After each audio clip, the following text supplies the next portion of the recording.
Hello, it is July 10th, 6:05 p.m. Did I mention it's 2018? And this is episode 157. I do believe I am correct with that. Yes, 157. Sometimes I get that wrong. Sometimes I totally mess it up. And somebody like Robert Coutinho will point it out. Who's Robert Coutinho? He leaves comments. Go down and look. Today I'm doing something on Kavanaugh. Everybody's like excited about him, one way or the other. Everybody's talking about, wow, what a great legal guy. What a great judge. He's just an awesome judge. He's so judgy. You know, just a good judge. He's conservative, but so ethical and stuff. No. Throw that out the window. He's not that awesome. Even on Morning Joe, those idiots were like, this is good. Even with Donald Trump, he's so awesome, Cavanaugh. Yeah, screw that. This guy's a political animal. He rules by politics. He says, all these people say, I go in there and interpret, read the Constitution as it is. But no, what they do is they interpret the Constitution to how it suits their interest. And it seems like all these conservatives, who get nominated, their interest is always conservative big business and stuff like that. I mean, they're nominated, chosen by the Federalist Society and the Heritage Foundation. If you're a judge and you're like, I'm just working toward the Constitution and the interest, and why do you keep hanging out with the Heritage Foundation and that Federalist Society and stuff? Huh? Stay home. Stop hanging out with those goons, all right? Creepy people. I have been to the Heritage Foundation a couple times. Back when I worked for Film Star. My editor used to work there, and he would get us invited to his Christmas party, and we'd go, and they'd have this big, nice spread, and then you leave real creepy, because everybody was kind of creepy and stuff. A lot of journalism people were there, though. Even people who weren't conservative, they'd show up because they'd get invites.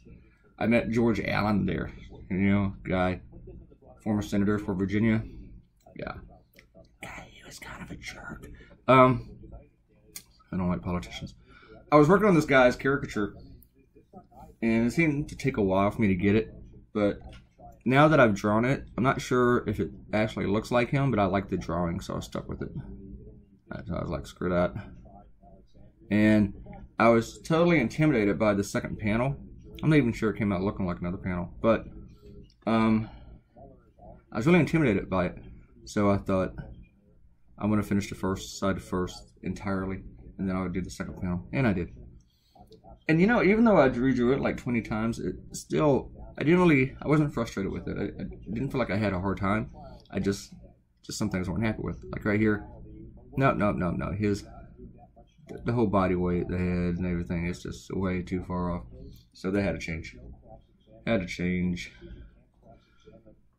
So I redrew it again. I don't know. This cartoon took me about 2.5 hours to do, and I probably spent like an hour just drawing Robert Mueller over and over and over again, hanging in a closet. Without being hung, I didn't want to do something violent, like they're gonna go kill him. They're just gonna put him on a shelf. I asked my friend Karen, who's commented here before, because for some reason she decided that 2 a.m. is a great time to start messaging me, and then she kept doing it, and it was kind of frustrating me, but don't tell her I said that. And then I asked her, what do normal people put on their top shelves and closets? Because I was going to put some stuff up there, and I totally forgot by the time I was done. And I had to shade it and color it, and I was like, screw it. These people don't have anything in their closet except for Robert Mueller. Nothing but Mueller. And this is why Trump picked Kavanaugh. Everybody is afraid that he's going to pick someone who will ban Roe versus Wade. Maybe he will. Maybe he will do that. But that's not Trump's first concern. Trump's first concern is always Donald Trump. Most important thing to Donald Trump is Trump. It's not the future of this country. It's not this country's best interest. I mean, maybe the other thing that's most important to Donald Trump is Vladimir Putin's interest. But then again, that serves Trump, because for some reason, Putin's approval is really, really important to him. It's just really, really, really, really weird. So I was still having some trouble about where I wanted this to land. As you can see here, I just kept fudging with it. Just, where does this go? And then right whenever I'm done, and I think I'm done, I finally get it. I finally realize what I wanted to do with it. And I'll show that to you in a second. And then, of course, when I get burnt out, I start drawing something else. Like I'll draw the door. I'll draw the frame. I'll draw the back of the closet. going to do now is show his hair again.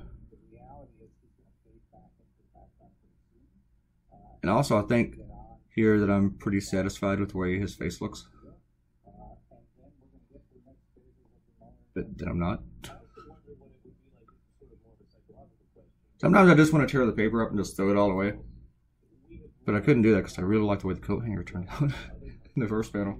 That was my favorite thing to draw, probably, was the coat hanger, which is weird. It was just so simple.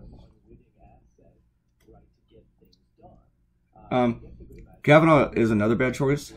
I mean, the thing is, out of all of the people that Trump talked to, Kavanaugh is the only one who is probably the only one on record, on public record, who believes that the president should not be investigated.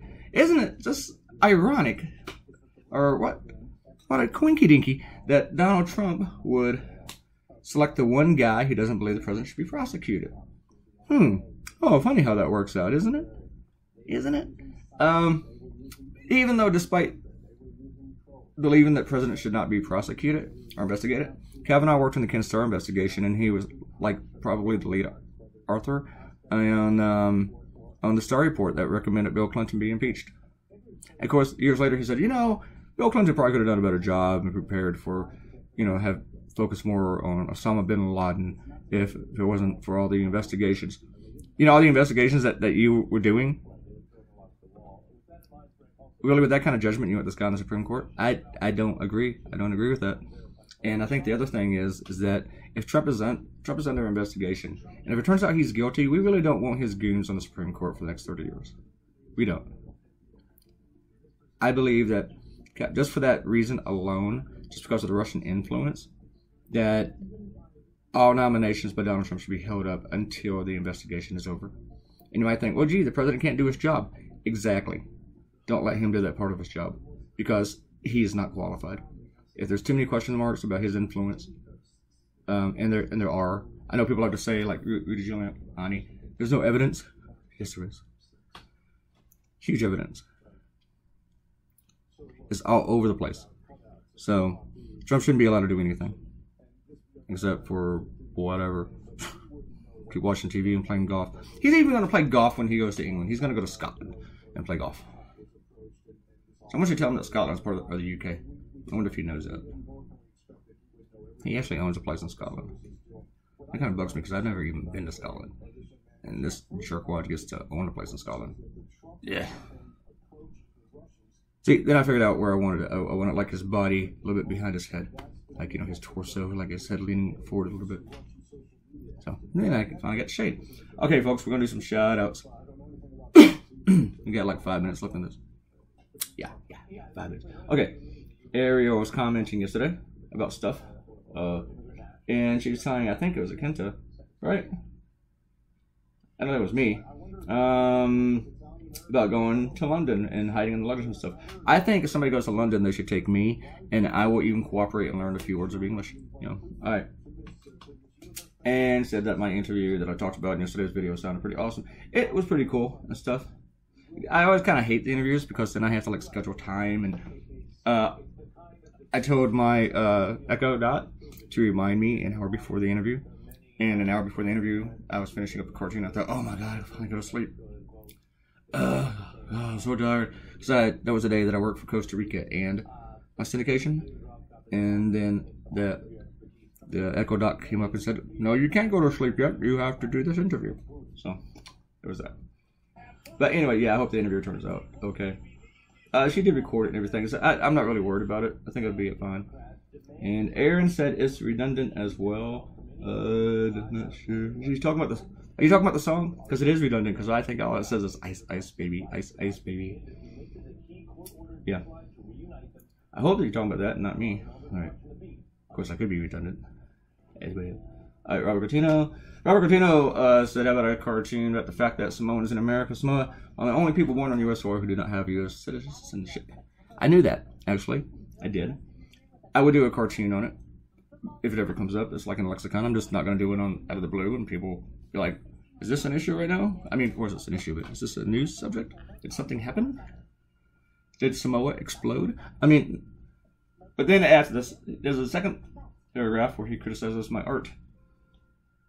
Or he criticizes Where's Your Cage? And I replied and told Robert that, I'm just joking. But issuing a criticism after request is a fine example of how not to have your request fulfilled. I think I'm a little bit too hyper today. Can't talk. And Akenta said, late coming on the last cartoon and posted a link. Which could be, I haven't clicked it yet. Is that to the Costa Rica video? I'm not sure. Akenta asked if I ever drew comics, other types of comics, or if I only draw political cartoons. I really only draw political cartoons. I didn't know what kind of cartoons I'd want to do at first and everything. There is an interview with me right now with Flair. It's on my, this is a Fredericksburg Literacy Art Review thing. And it was posted yesterday. And it's on my Twitter and my Facebook if you want to go looking for it. If you really can't find it, I'll post it in the comments later. But it asked me those kind of questions. And about me drawing cartoons, I didn't know what kind of cartoons I wanted to draw. I used to draw comic books with my buddy in junior high when I lived in Georgia.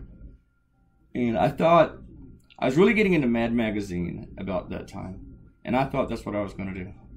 Even though I knew it was a really, really hard nut to crack. I was just like, I want to work for Mad Magazine. That's really what I wanted.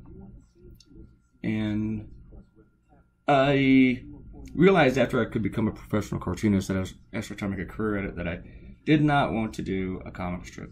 And I'd given up on trying to shoot for Mad because I didn't know anything about it, really. And I didn't know how to go about it. But I did stumble into a newspaper. And I realized that political cartoons was something that was right up my alley. Current events. Cartoons are published pretty quickly. I can change the subject, even the format.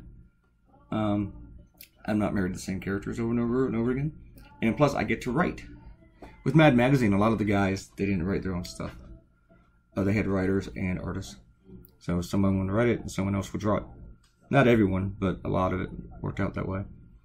And in case you haven't noticed, I never would have made Mad. I mean, I'm not that great of an artist, and there's nothing super duper unique like in that sort of format. But Mad is still a huge influence on me. Sergio Aragones and Don Martin are like my cartoon daddies, along with Chuck Jones. And Charles Schultz. There's always going to be some Charles Schultz in probably every cartoonist in the world. But hey, we're done. There it is, people. This is episode, did I tell you it's 157? I think so. 157. There's some replies that I think to one. Yeah, that was me. Oh yeah, we're talking about Coco, the movie. It's really good. Yeah. Subscribe, leave a comment, click likey, share this on social media. And all you freaks, I love you all, and I will see you tomorrow with the next cartoon, whatever that is. Bye.